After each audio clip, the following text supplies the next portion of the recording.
di surah Yusuf itu dengan ayat 108 ya.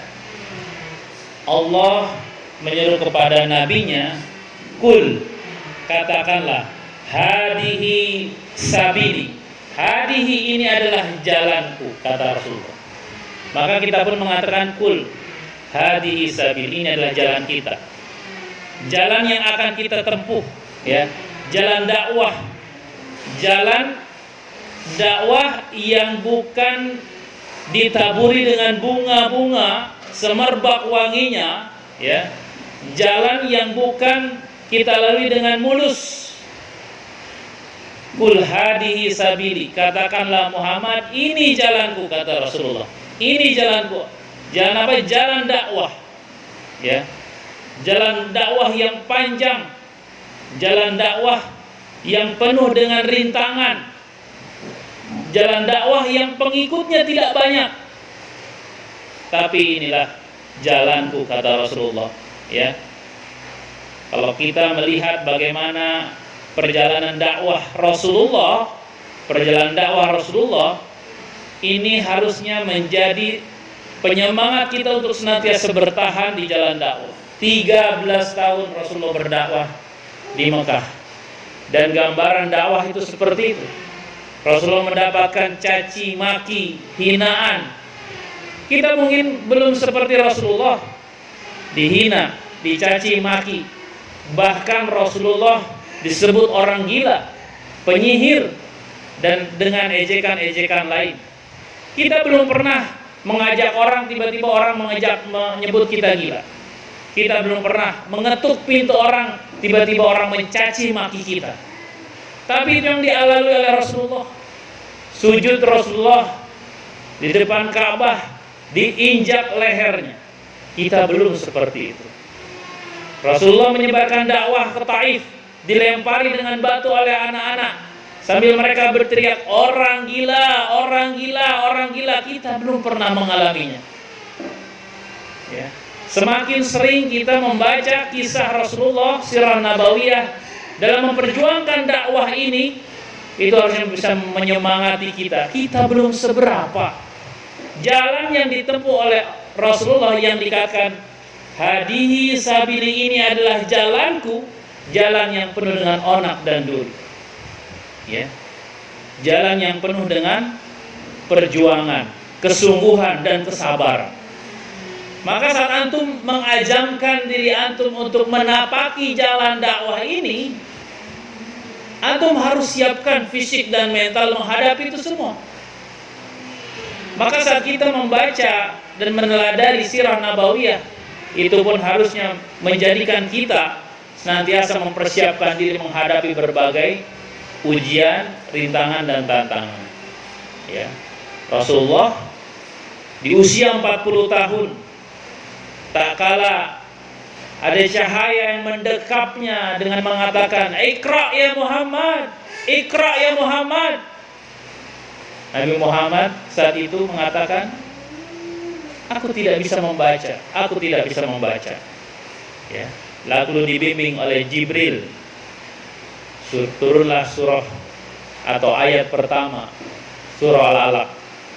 Sejak itu tidak ada lagi waktu untuk istirahat bagi beliau.